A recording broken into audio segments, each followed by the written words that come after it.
Dear student, welcome back to Adding Classes. Adding Classes માં મારા દરેક વાલા વિદ્યાર્થીઓનું દિલથી હું હાર્દિક સ્વાગત કરું છું.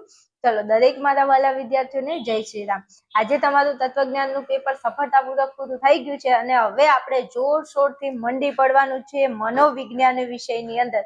આ મનોવિજ્ઞાન અને સમાજશાસ્ત્ર આ બે વિષયની આપણે સાથે તૈયારી કરવાની છે મારા વાલાઓ. જેવી તમને મોજ પડી તત્વજ્ઞાનમાં, જેવી તમને મોજ પડી અર્થશાસ્ત્રમાં, એવી મોજ અને તો એક આત્મવિશ્વાસથી આપણે તૈયારી કરવાની છે આપણા પેપરની મનોવિજ્ઞાનની. તો ચલો મનોવિજ્ઞાનની અંદર આજે હું તમને એક મોસ્ટ આઈએમપી પેપરનું સોલ્યુશન કરાવું છું. અને બીજી એક વાત કહી દઉં કે તમે આ પેપર બોર્ડનું પેપર છે. તમે આ પેપર જોઈ અને એક અંદાજ લગાવી શકો છો કે 2026નું તમારું મનોવિજ્ઞાનનું પેપર આટલું સહેલું આવવાનું છે. ચાલો તો ફટાફટ આપણે આગળ વધીએ છીએ આપણા પેપરમાં. વિભાગ એ તમારો 20 ગુણમાં પૂછાય છે. ચલો ફટાફટ આપણે વિકલ્પોનું સોલ્યુશન કરીશું. પ્રશ્ન નંબર આપણો 1 છે, ધ્યાનની જનની તરીકે કોને ઓળખવામાં આવે છે? ધ્યાનની જનની તરીકે કોને ઓળખવામાં આવે છે? 1000%ના 1000% મોસ્ટ આઈએમપી ક્વેશ્ચન વારંવાર પરીક્ષામાં પૂછાય છે. મારા ગળાના હમસે આ પ્રશ્ન તમારે તૈયાર કરવાનો છે MCQ. પછી કહેતા નહીં હો કે બેન તમે કીધું નહોતું. એટલે ધ્યાનની જનની તરીકે કોને ઓળખવામાં આવે છે? તો જવાબ આવશે રસને. તમારું ધ્યાન ક્યાં જાય?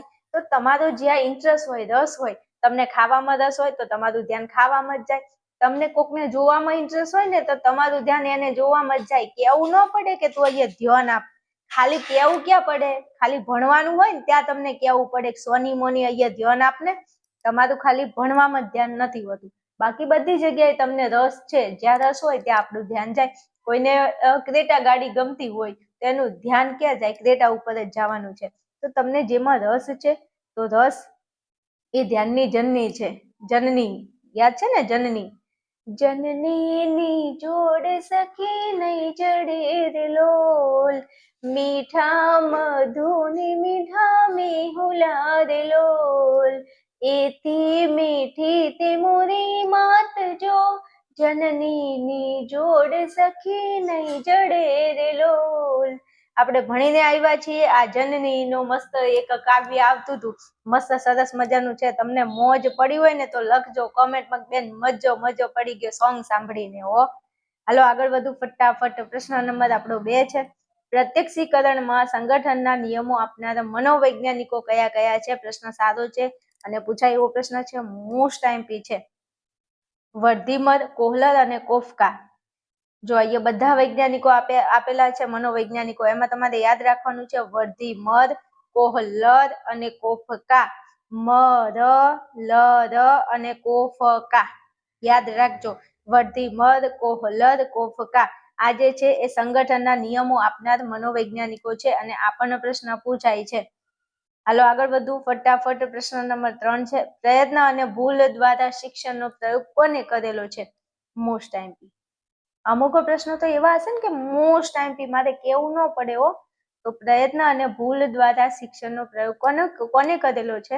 તો થોર્નડોઇકે કરેલો છે. થોર્નડોઇકની ભૂલ. શું યાદ રાખવાનું? થોર્નડોઇકની ભૂલ. ચાલો પછી પ્રશ્ન નંબર 4, કોહલરે કયા પ્રાણી પર પ્રયોગ કર્યા છે? ભાઈ મોસ્ટ આઈએમપી એટલે આનાથી બીજું કાંઈ મોસ્ટ આઈએમપી ના હોય એવું કહું તો ચાલે. આ બે પ્રશ્ન 1000% મોસ્ટ આઈએમપી છે, તૈયાર કરી લેવાના છે. કોહલરે કયા પ્રાણી પર પ્રયોગ કર્યા હતા? તો કોહલરે ચિમ્પાન્જી ઉપર. કોહલરે કયા પ્રાણી પર પ્રયોગ કર્યા હતા? તો ચિમ્પાન્જી ઉપર પ્રયોગ કર્યો હતો. હાલો આગળ વધુ ફટાફટ. મસ્ત પ્રશ્ન પૂછે છે, બુદ્ધિ ક્ષમતાનું માપન કરવાનું સૂત્ર કોને દર્શાવ્યું હતું? બુદ્ધિ ક્ષમતાનું માપન કરવાનું સૂત્ર કોને દર્શાવ્યું હતું? તો સ્ટને દર્શાવ્યું છે. બુદ્ધિ ક્ષમતાનું માપન કરવાનું સૂત્ર. હવે અહીંયા છે સૂત્ર. સૂત્ર છે કૂત્ર નથી. જોતો ખરા જરા ઝૂમ કરીને જો, ના દેખાય તો સૂત્ર. સૂત્રનો સ અને સ્ટનનો સ. સૂત્ર સ્ટન. સૂત્ર સ્ટન એવું યાદ રાખજો. સૂત્રનો સ, સ્ટનનો સ. એટલે યાદ રહી જાય એટલા માટે કહું છું. ઓકે હાલો વધુ આગળ ફટાફટ. પ્રશ્ન નંબર આપણો 6, રેવનની બુદ્ધિ કસોટી કઈ સાલમાં રચવામાં આવી હતી મારા વાલાઓ? તો રેવનની બુદ્ધિ કસોટી 1936ની સાલમાં રચવામાં આવી હતી. બુદ્ધિ કસોટી રેવનની 1936ની સાલમાં. ચાલો પછી પ્રશ્ન નંબર 7 ઉપર આગળ વધુ. મનોશારીરિક વર્તનની માનસિક તત્પરતા એટલે શું? મનોશારીરિક વર્તનની માનસિક તત્પરતા એટલે જવાબ આવશે મનોવલણ. માનસિક અને મનોવલણ. માનસિક મનોવલણ આવું યાદ રાખજો, માનસિક મનોવલણ. ચાલો ફટાફટ આગળ વધુ. પ્રશ્ન નંબર 8 છે, વર્તમાન પત્રો, ટેલિવિઝન, ટેલિફોન, મોબાઈલ, ઇન્ટરનેટ વગેરે શાના સાધનો છે? 1000% મોસ્ટ ટાઈમ ક્વેશ્ચન પછી મને કહેતા નહીં કે બેન તમે કીધું નહોતું હો. તો મારા વાલાઓ, મારા કલેજાઓ, આ તમને ખબર હોવી જોઈએ કે તમે આ ટેલિવિઝન, ટેલિફોન, મોબાઈલ, ઇન્ટરનેટનો ઉપયોગ કરો છો. તો આ બધા સમૂહ માધ્યમો છે. વર્તમાન પત્રો, ટેલિવિઝન, ટેલિફોન, મોબાઈલ, ઇન્ટરનેટ શાના સાધનો છે? સમૂહ માધ્યમના સાધનો છે. રાઈટ, યાદ રહી જશે. આપણે આ બધું ઉપયોગમાં લઈએ છીએ અને હાલ તમે મારો વિડીયો જુઓ છો મોબાઈલ અને ઇન્ટરનેટના માધ્યમથી. તો આ બધા સમૂહ માધ્યમો છે. ઓકે, હાલો આગળ વધુ ફટાફટ. પ્રશ્ન નંબર આપણો 9 છે, માનવ જાતને ભારતની અપ્રતિમ ભેટ કઈ છે? મસ્ત પ્રશ્ન અને 1000% મોસ્ટ ટાઈમ જેને કહેવાય 1000% મોસ્ટ ટાઈમ યાદ કરી લેજો મારા કલેજાઓ. તો જવાબ અહીંયા આવશે ધ્યાન યોગ. માનવ જાતને ભારતની અપ્રતિમ ભેટ કઈ છે? ધ્યાન અને યોગ છે. ઓકે, હાલો ત્યાંથી આગળ વધુ. તો સરસ મજાની તમને વાત કરવી છે મારા વાલા વિદ્યાર્થીઓ. જો તમે મનોવિજ્ઞાન વિષય અને સમાજશાસ્ત્ર વિષય અને તમારો ભૂગોળ વિષય, આ 3 વિષય આપણા મેન વિષય છે આપણા આર્ટ્સના. એમાં ઇકોનોમી એટલે કે અર્થશાસ્ત્ર અને તત્વજ્ઞાન, આનું તો પેપર પૂરું થઈ ગયું છે. તો હવે વધ્યા તમારા 3 વિષય. તો જે મારા વાલા વિદ્યાર્થીઓ છે જેમને મનોવિજ્ઞાન વિષય છે, જેમને સમાજશાસ્ત્ર વિષય છે અને જેમને ભૂગોળ વિષય છે, તો વિદ્યાર્થીઓ તમે આ વિષયમાં કાંઈ નથી કર્યું અને તમારે પ્રોપર તૈયારી કરવી છે. કોઈ જગ્યાએ ખોટો ટાઈમ વેસ્ટ નથી કરવો. અને તમને એવું કહેવાય ને કે આપણને આમ રેડીમેડ કંઈક મળી જાય, રેડીમેડ આપણને કંઈક મળી જાય કે બસ આટલું જ તૈયાર કરવાનું છે, બીજું કાંઈ નહીં. તો એટલું તમને મળી જાય તો તમને કેવી મજા આવી જાય. તો તમારે એટલું મેળવવું હોય તો આપણે આર્યન ક્લાસીસ એપ્લિકેશનની અંદર આજે વિષય છે 3 વિષય, મનોવિજ્ઞાન, સમાજશાસ્ત્ર અને ભૂગોળ, આ 3 વિષયના 6 પેપર મેં તૈયાર કરેલા છે. કેટલા? 6 પેપર વિદ્યાર્થીઓ મેં તૈયાર કરેલા છે. અને આ 6 પેપરનું A, B અને C, ABC નું સોલ્યુશન, વિડીયો સોલ્યુશન સાથે આ પેપર સેટ તમને આપણા એપ્લિકેશનમાં મળી જાય છે. એકદમ નોર્મલ કોસ્ટ રાખેલી છે મારા વાલા વિદ્યાર્થીઓ. જો તમે તમારું પરિણામ સારું લાવવા માંગો છો અથવા તો તમારે પાસ થઈ જવું છે, થોડી મહેનત કરીને પાસ થઈ જવું છે, તો વધારે નહીં, આટલું ખાલી પેપર સેટમાંથી તૈયારી કરશો તો તમને બેઠે બેઠા પ્રશ્નો જોવા મળી રહેશે. વિશ્વાસની વાત કરવાની કોઈ જરૂર નથી મારા વાલાઓ. તત્વજ્ઞાનમાં છોતરા પાડ્યા છે, ઇકોનોમીમાં છોતરા પાડ્યા છે, એકવાર જરા જોઈ લેજો તમારે. હાલો ફટાફટ આગળ વધીએ છીએ. તમને અહીંયા મારો કોન્ટેક્ટ નંબર આપેલો છે, તો અહીંયા તમે મને ફોન મેસેજ કરી, અહીંયા છે આપણો આ કોન્ટેક્ટ નંબર છે, આ કોન્ટેક્ટ નંબર ઉપર ફોન મેસેજ કરી અને વધારે માહિતી તમે મેળવી શકો છો. એપ્લિકેશનની લિંક આ વિડીયોની નીચે ડિસ્ક્રિપ્શનમાં આપેલી છે, લિંક ઉપર જઈ અને તમે આપણું એપ્લિકેશન ડાઉનલોડ કરી શકો છો. ઓકે, ચાલો આગળ વધવું છે. 10મા નંબરનો આપણો ક્વેશ્ચન છે, વોલ્ટર કેનને શારીરિક પ્રતિક્રિયાનું મોડેલ ક્યારે રજૂ કર્યું છે? મસ્ત પ્રશ્ન છે કે વોલ્ટર કેનને શારીરિક પ્રતિક્રિયાનું મોડેલ ક્યારે રજૂ કર્યું? તો 1920ની સાલમાં વોલ્ટર કેનને શારીરિક પ્રતિક્રિયાનું મોડેલ ક્યારે રજૂ કર્યું? 1920ની સાલમાં. ચાલો પછી આગળ વધીએ.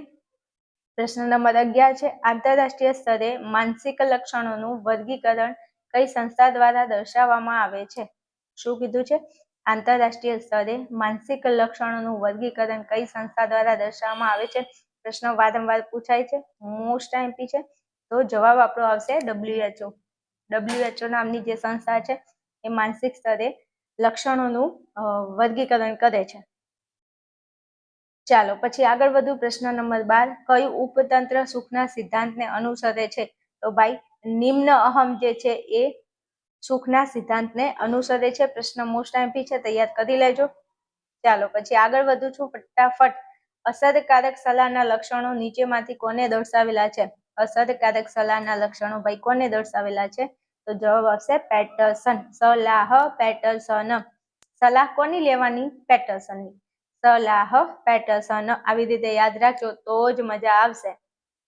ચાલો પછી પ્રશ્ન નંબર 14 છે, મહર્ષિ મહેશ યોગી દ્વારા કયા ધ્યાનનો પ્રસાર થયો છે? તો મહર્ષિ મહેશ યોગી દ્વારા ભાવાતીત, મહર્ષિ મહેશ યોગી દ્વારા કયા ધ્યાનનો પ્રસાર થયો છે? તો જવાબ આવશે ભાવાતીત ધ્યાનનો પ્રસાર થયો છે. મોસ્ટ ટાઈમ ક્વેશ્ચન છે મારા વાલાઓ, મારા કલેજાઓ તૈયાર કરી લેજો. મનોવિજ્ઞાનના પેપરના છોતરા પાડી દેવાના છે એવી ટીપટાપ તૈયારી કરવાની છે. અને સારું છે અઠવાડિયાનો તમને ટાઈમ આપેલો છે. ઓકે, હાલો આગળ વધુ.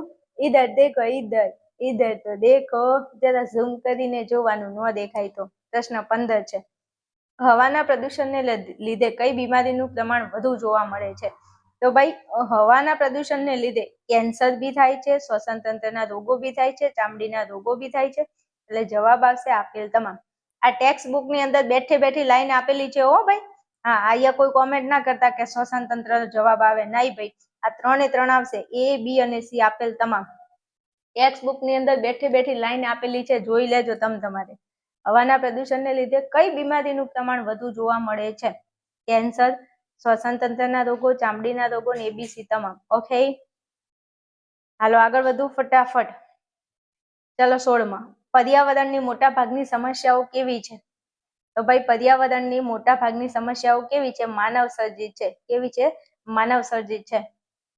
ચાલો પછી આગળ વધુ છે. પ્રશ્ન નંબર 17, 2 અથવા 2 થી વધુ વ્યક્તિઓ વચ્ચેની મોઢામોઢની વાતચીત એટલે શું? 2 અથવા 2 થી વધુ વ્યક્તિઓ વચ્ચેની મોઢામોઢની વાતચીત એટલે શું? તો એને આપણે કહીશું મુલાકાત. 2 અથવા 2 થી વધુ વ્યક્તિઓ વચ્ચેની મોઢામોઢ. મોઢામોઢ એટલે સામે સામે સામે, ફેસ ટુ ફેસ.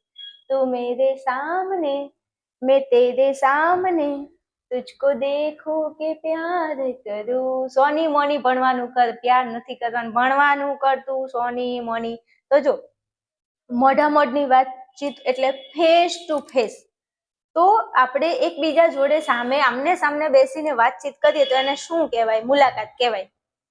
શું કહેવાય? મુલાકાત. નહીં કહેતા કે મારે તમારી મુલાકાત કરવા આવવું પડશે હો. તો 2 અથવા 2 થી વધારે વ્યક્તિઓ વચ્ચે મોઢામોઢની વાતચીત, આમને સામને બેસીને વાતચીત કરે, એકબીજાની મુલાકાત લે તો એને મુલાકાત કહેવાય. એક મુલાકાત જરૂરી હૈ સનમ, એક મુલાકાત મુલાકાત મુલાકાત જરૂરી હૈ સનમ, પઢના ભી જરૂરી હૈ સનમ. સનમ નહીં આવે તમારું પેપર દેવા માટે, એટલે સોની મોની ભણી લેજો. હાલો આગળ વધુ છે ફટાફટ. જે સાધન દ્વારા વિજ્ઞાપનનો ફેલાવો થાય તેને વિજ્ઞાપનનું શું કહેવાય છે? મોસ્ટ ટાઈમ ક્વેશ્ચન મારા વાલાઓ. તો જવાબ આવશે માધ્યમ. જે સાધન દ્વારા વિજ્ઞાપનનો ફેલાવો થાય છે તેને વિજ્ઞાપનનું શું કહેવાય છે? માધ્યમ કહેવાય છે મારા વાલાઓ. જવાબ લખજો માધ્યમ. ઓકે, આગળ વધુ. ચાલો પ્રશ્ન નંબર 19, વિધાયક મનોવિજ્ઞાન એ લાંબો ઇતિહાસ અને ટૂંકો ભૂતકાળ ધરાવે છે. હેલો, વિધાયક મનોવિજ્ઞાન એ લાંબો ઇતિહાસ અને ટૂંકો ભૂતકાળ ધરાવે છે એવું કોને નોંધ્યું છે? હાલો પ્રશ્નનો જવાબ હાલો મારા વાલાઓ. ચલો તો જવાબ આવશે પીટરસને. વિધાયક મનોવિજ્ઞાન લાંબો ઇતિહાસ અને ટૂંકો ભૂતકાળ ધરાવે છે, આવું કોને કીધું છે? તો જવાબ આવશે પીટરસને. ચાલો પછી લાસ્ટ ક્વેશ્ચન. બિન શાબ્દિક સંકેતોને પારખવામાં કોણ વધુ કુશળ જોવા મળે છે? પ્રશ્ન વારંવાર પૂછાય છે હો. અહીં આપણો જવાબ આવશે સ્ત્રીઓ. બિન શાબ્દિક સંકેતોને પારખવામાં કોણ વધુ કુશળ જોવા મળે છે? તો જવાબ આવશે સ્ત્રીઓ. શું આવશે? સ્ત્રીઓ. ઓકે, 20 MCQ સફળતાપૂર્વક પૂરા કર્યા. એમાંથી જે કીધું કે મોસ્ટ ટાઈમથી તૈયાર કરી લેજો. અમારા કલેજાઓ કેવું ન પડે તમને. હાલો આગળ વધુ છું તો ચાલો ફરી મારા વાલા વિદ્યાર્થીઓ તમને જણાવી દઉં કે બોર્ડ પરીક્ષા હાલ ચાલુ છે. તો બોર્ડની પરીક્ષાની અંદર તમારું તત્વજ્ઞાન, મનોવિજ્ઞાન, ભૂગોળ, સમાજશાસ્ત્ર, તત્વજ્ઞાનનું પેપર પૂરું થઈ ગયું છે. ભૂગોળ, સમાજશાસ્ત્ર અને મનોવિજ્ઞાનનું પેપર બાકી છે મારા વાલાઓ. જે વિદ્યાર્થીઓ હજુ પેપર સેટ નથી ખરીદ્યો તો ઓનલી ખાલી કિંમત 249 ની અંદર તમને 5 વિષયનું પેપર સેટ મળી જાય છે. 2 વિષયના પેપર પૂરા થઈ ગયા છે તો 3 વિષયનો તમે પેપર સેટ ખરીદી અને મસ્ત તૈયારી કરી શકો છો. અમુક વિદ્યાર્થીઓ નવા જોઈન થયેલા છે જેમને કદાચ ખબર ના હોય તો હજારો વિદ્યાર્થીઓ મારા એપ્લિકેશનમાં પેપર સેટ ખરીદી અને તૈયારી કરીને બેસી ગયા છે. વિશ્વાસની જો વાત કરું મારા વાલા, મારા કલેજા, તો તત્વજ્ઞાનના છોતરા પાડી દીધા છે. પેપર સેટમાંથી પ્રશ્નો આવ્યા છે અને ઇકોનોમીની વાત કરું, અર્થશાસ્ત્રનો જે પેપર સેટ છે તો એમાંથી 130 માર્કનું પેપર હતું, એમાંથી 114 ગુણનું બેઠું પેપર છે. અને ખાસ વાત કરું ને તો પ્રશ્નોના ક્રમ નથી બદલ્યા, બેઠે બેઠા ક્રમ સાથે પેપર આવ્યું છે અને ના એક ઓપ્શન ચેન્જ કર્યો છે. તો દરેક વિદ્યાર્થીને કહું છું, વિશ્વાસની તમારે શું વાત કરવી, છોતરા પાડી દેવાના છે આપણા વિષયોના. તમે પણ તૈયારી કરી શકો છો, આપણો પેપર સેટ ખરીદી અને તૈયારી કરી શકો છો. પેપર સેટ માટે તમારે અહીંયા તમને સ્ક્રીન ઉપર હું આ નંબર આપું છું, એના ઉપર મને ફોન મેસેજ કરી અને વધારે માહિતી મેળવી શકો છો. ચાલો ફટાફટ આગળ વધીએ છીએ વિભાગ બી ઉપર. ચાલો વિભાગ બી ની અંદર જે ક્વેશ્ચન છે ભણાવું છું. પ્રશ્ન નંબર 21 છે, પ્રત્યક્ષીકરણમાં સામૂહિકરણના નિયમો મનોવિજ્ઞાનના કયા સંપ્રદાયે આપેલા છે? મસ્ત પ્રશ્ન છે. તો જવાબ આવશે સમષ્ટિવાદી. પ્રત્યક્ષીકરણમાં સામૂહિકરણના નિયમો મનોવિજ્ઞાનના કયા સંપ્રદાયે આપેલા છે? તો જવાબ આવશે સમષ્ટિવાદી સંપ્રદાયે આપેલા છે. ઓકે, ચાલો પછી આગળ વધુ. પ્રશ્ન નંબર 22, સીટી મોર્ગને આપેલી શિક્ષણની વ્યાખ્યા આપો. મોસ્ટ આઈએમપી વ્યાખ્યા શિક્ષણની વારંવાર પૂછાય છે. 26 ની અંદર પણ તમને આ વ્યાખ્યા જોવા મળશે, એટલા માટે કહું છું મારા વાલા, મારા કલેજા તૈયાર કરી લેજો હો. હાલો, શું કીધું છે સીટી મોર્ગને આપેલી શિક્ષણની વ્યાખ્યા? તો શિક્ષણ એટલે અનુભવ અને પ્રયત્ન કે મહાવરાથી. શિક્ષણ એટલે અનુભવ અને પ્રયત્ન કે મહાવરાથી વર્તનમાં થતો માપી ન શકાય તેવો સાપેક્ષ કાયમી ફેરફારને શિક્ષણ કહે છે. વ્યાખ્યા સહેલી છે, 1-2 વખત વાંચો એટલે તમે વ્યાખ્યા તમને આવડી જશે. હાલો આગળ. 23માં, પ્રતિભા સંપન્ન બાળકનો બુદ્ધિઆંક કેટલો છે? તો ભાઈ મારા 130 થી વધુ છે. 130 થી વધુ છે. મોસ્ટ આઈએમપી પ્રશ્ન છે, આ પૂછાય છે કે પ્રતિભા સંપન્ન બાળકનો બુદ્ધિઆંક કેટલો છે બેટા? તો 130 થી વધુ છે. ઓકે, ચલો આગળ વધુ. પ્રશ્ન નંબર 24, મનોવલણ ઘડતરને અસર કરતા 2 ઘટકો જણાવો. મનોવલણ ઘડતરને અસર કરતા 2 ઘટકો જણાવો. તો 1 નંબરમાં આવશે કુટુંબ, બીજા નંબરે સામાજિકરણ, ત્રીજા નંબરે પ્રત્યક્ષ અનુભવ, ચોથા નંબરે સંચાર માધ્યમની અસરો. તમને અહીંયા 2 ઘટકો જ કીધા છે, આપણને 4 યાદ રહી જાય, 4 લખવાના. 1 નંબરમાં આવશે કુટુંબ, બીજા નંબરે સામાજિકરણ, ત્રીજા નંબરે પ્રત્યક્ષ અનુભવ અને ચોથા નંબરે સંચાર માધ્યમની અસરો. રેડી? હાલો આગળ વધુ. પ્રશ્ન નંબર 25, લેજારસે મૂલ્યાંકનને કયા 2 તબક્કાઓમાં વર્ગીકૃત કર્યું છે? 25માં લેજારસે મૂલ્યાંકનને કયા 2 તબક્કાઓમાં વર્ગીકૃત કરી છે? તો આવશે પ્રાથમિક મૂલ્યાંકન અને દ્વિતીયક મૂલ્યાંકન. આ એ પ્રશ્ન પૂછાય છે કે લેજારસે મૂલ્યાંકનને કયા 2 તબક્કાઓમાં વર્ગીકૃત કરી છે? તો એક આવશે પ્રાથમિક અને બીજો આવશે દ્વિતીયક. ઓકે, હાલો આગળ વધુ ફટાફટ. પ્રશ્ન નંબર 26, ADHD ની વિકૃતિનું પૂરું નામ જણાવો. ADHD ની વિકૃતિનું પૂરું નામ. હવે સાંભળજો વાલાઓ, તમે 2 રીતે આનો જવાબ લખી શકો છો. ADHD નું પૂરું નામ ઇંગ્લિશમાં લખવું હોય તો અટેન્શન ડેફિસિટ હાઇપરેક્ટિવ ડિસઓર્ડર, એ તમે લખી શકો છો. અને જો તમારે ઇંગ્લિશ નામ ન લખવું હોય તો ગુજરાતી નામ તમે લખી શકો છો, ધ્યાન ન્યૂનતા અને અતિ પ્રવૃત્તિશીલતાની વિકૃતિ. આ ADHD નું પૂરું નામ છે. ગુજરાતીમાં લખી શકો છો યા તો ઇંગ્લિશમાં. ઇંગ્લિશમાં લખવું હોય તો અટેન્શન ડેફિસિટ હાઇપરેક્ટિવ ડિસઓર્ડર, અને જો ગુજરાતીમાં લખવું હોય તો ધ્યાન ન્યૂનતા અને અતિ પ્રવૃત્તિશીલતાની વિકૃતિ. આ 2 રીતે તમે લખી શકો છો, તમને જે યાદ રહી જાય તે. ચલો 27મો પ્રશ્ન છે, બોધાત્મક ઉપચાર પદ્ધતિ કોને આપી છે? બોધાત્મક ઉપચાર પદ્ધતિ કોને આપી છે? તો જવાબ આવશે આલ્બર્ટ એલિસ અને એરોન બેકે. કોને આપેલી છે? આલ્બર્ટ એલિસ અને એરોન બેકે આપેલી છે. ઓકે, બોધાત્મક ઉપચાર પદ્ધતિ પ્રશ્ન મોસ્ટ આઈએમપી છે, આલ્બર્ટ એલિસ અને એરોન બેકે. ચલો 28માં, રેફ્રિજરેટરમાં કયા વાયુનો ઉપયોગ થાય છે? 1000% મોસ્ટ આઈએમપી ક્વેશ્ચન તૈયાર કરી લેજો, પછી કહેતા નહીં કે કીધું નતું. વિભાગ એ માં પૂછાય છે ને વિભાગ બી માં પૂછાય છે. તો રેફ્રિજરેટરમાં કયા વાયુનો ઉપયોગ થાય છે? તો રેફ્રિજરેટરમાં ક્લોરોફ્લોરોકાર્બન CFC એટલે ક્લોરોફ્લોરોકાર્બન. નો ઉપયોગ થાય છે. ચલો 29માં જરૂરિયાતના ઉચ્ચ પદાનુક્રમ એટલે કે શ્રેણીક્રમનો સિદ્ધાંત કોને આપ્યો છે? બહુ બધા મનોવૈજ્ઞાનિકોના નામ આવે છે મનોવિજ્ઞાનમાં. તો ભાઈ ઉચ્ચ પદાનુક્રમ એટલે કે શ્રેણીક્રમનો સિદ્ધાંત કોને આપ્યો છે? તો ઈસવીસન 1943માં અબ્રાહમ માસ્લોએ આપેલો છે.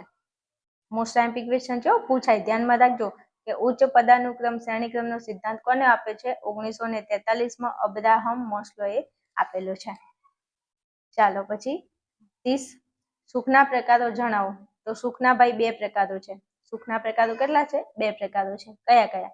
એક નંબરે આવશે વ્યક્તિલક્ષી સુખ અને બીજા નંબરે આવશે સ્વ પ્રગટીકરણનું સુખ. એક નંબરે વ્યક્તિલક્ષી સુખ અને બીજા નંબરે આવશે સ્વ પ્રગટીકરણનું સુખ. રેડી? ચલો અહીંયા મેં તમને વિભાગ બી પૂરો કરી આપ્યો છે. આગળ વધવું છે, વિભાગ સી ના પ્રશ્નો પણ તમને હું બતાવી દઉં છું, જતા તમે અહીંયા જોઈ શકો છો. ચલો વિભાગ સી પ્રશ્નો આપેલા છે તમારી નજરની સામે. હવે એમાંથી તમને કહી દઉં કે આ 33માં નંબરનો પ્રશ્ન છે એ 1000% મોસ્ટ આઈએમપી છે, તૈયાર કરી લેજો. શિક્ષણની તરાહો મોસ્ટ આઈએમપી છે હો, પછી કહેતા નહીં કે કીધું નહોતું. ચાલો પછી ત્યાંથી આગળ વધું તો પ્રશ્ન નંબરમાં આવી જઈએ. 37મો પ્રશ્ન, WHO આપેલ માનસિક સ્વાસ્થ્યની વ્યાખ્યા. આ પણ પ્રશ્ન 1000% મોસ્ટ આઈએમપી એટલે મોસ્ટ આઈએમપી. મને કહેતા નહીં કે કીધું નહોતું, તૈયાર કરી લેજો. પછી 38મો રૂપટેક પ્રક્રિયા એટલે શું? આ પ્રશ્ન પણ મોસ્ટ આઈએમપી એટલે કે મોસ્ટ આઈએમપી. બીજું મારે કંઈ સાંભળવું નથી, આટલા પ્રશ્નો તમે ખાસ તૈયાર કરી લેજો. ચાલો પછી તમને કહું 39, ખુલ્લી જગ્યાના ભયમાં દર્શાવેલ 5 પરિસ્થિતિઓ કઈ કઈ? આ પ્રશ્ન 1000% મોસ્ટ આઈએમપી. હું તમને જેટલા કહું છું કે આટલા પ્રશ્નો મોસ્ટ આઈએમપી, એ તમારે હાલથી તૈયારી કરી લખીને તૈયાર કરી લેવાના છે હો ભાઈ, પછી કહેતા નહીં. ચલો પછી 42મો પ્રશ્ન, ગંદકી કેવી રીતે ફેલાય છે તે સમજાવો. જો મેં જે લીટીઓ કરી છે ને, હું તમને જે આઈએમપી કહું છું એ જ અહીંયા ટીક કરેલા છે, છોકરા એ જ પ્રશ્નો લખ્યા છે. કેમ? આ સહેલા છે અને આઈએમપી છે ને આવડે એવા છે. ચલો ગંદકી કેવી રીતે ફેલાય છે તે સમજાવું. અને 44મો, ભણેલા લોકો કોનાથી વધુ સુખી હોય છે? ભણેલા લોકો કોનાથી વધુ સુખી હોય છે? તો આ મોસ્ટ આઈએમપી તમને ફરી ટીક માર્ક કરી દઉં. જો 37, 38, 39, 42 અને 44 આટલા પ્રશ્નો હાલ ને હાલ આ વિડીયો પૂરો થાય પછી હાલ ને હાલ તૈયાર કરી લેજો. ઓકે, હાલો પછી આપણો વિભાગ ડી છે. વિભાગ ડી ના પ્રશ્નો મોસ્ટ આઈએમપી અહીંયા આપેલા છે, જરા તમે જોઈ શકો છો. એમાં ખાસ આ પ્રતિભા સંપન્નતાના લક્ષણો તો 1000% મોસ્ટ આઈએમપી. ઈમાંય પૂછાય ને ડીમાંય પૂછાય. હા, મજા આવે એમાં પ્રશ્ન પૂછાય છે. પછી મનોવલણો જન્મજાત નથી પરંતુ સંપાદિત છે. આ પ્રશ્ન મોસ્ટ આઈએમપી. સંઘર્ષના પ્રકારો પણ મોસ્ટ આઈએમપી ક્વેશ્ચન છે. ચેતન અચેતન મનની સમજૂતી, આ પણ પ્રશ્ન મોસ્ટ આઈએમપી છે. અષ્ટાંગ યોગના પગથિયા, આ બધા પ્રશ્નો જેટલા કીધા એ પહેલા તૈયાર કરી લેજો. ચાલો પછી વિભાગ ઈ તમને બતાવી દો. આપણો વિભાગ ઈ છે. વિભાગ ઈ ની અંદર પહેલા જ તે બીજું કાંઈ નહીં, ગ્રીન હાઉસ અસર પહેલા કરી લેજો. 8મા ચેપ્ટરનો પ્રશ્ન છે. પહેલા ગ્રીન હાઉસ અસર કરી લેજો. હાલ લખીને તૈયાર કરો. મનોવિજ્ઞાનનું પેપર હજુ વાર છે, ત્યાં સુધી પહેલા તમે ગ્રીન હાઉસ અસર તૈયાર કરી લો. રેડી? તો કે હા.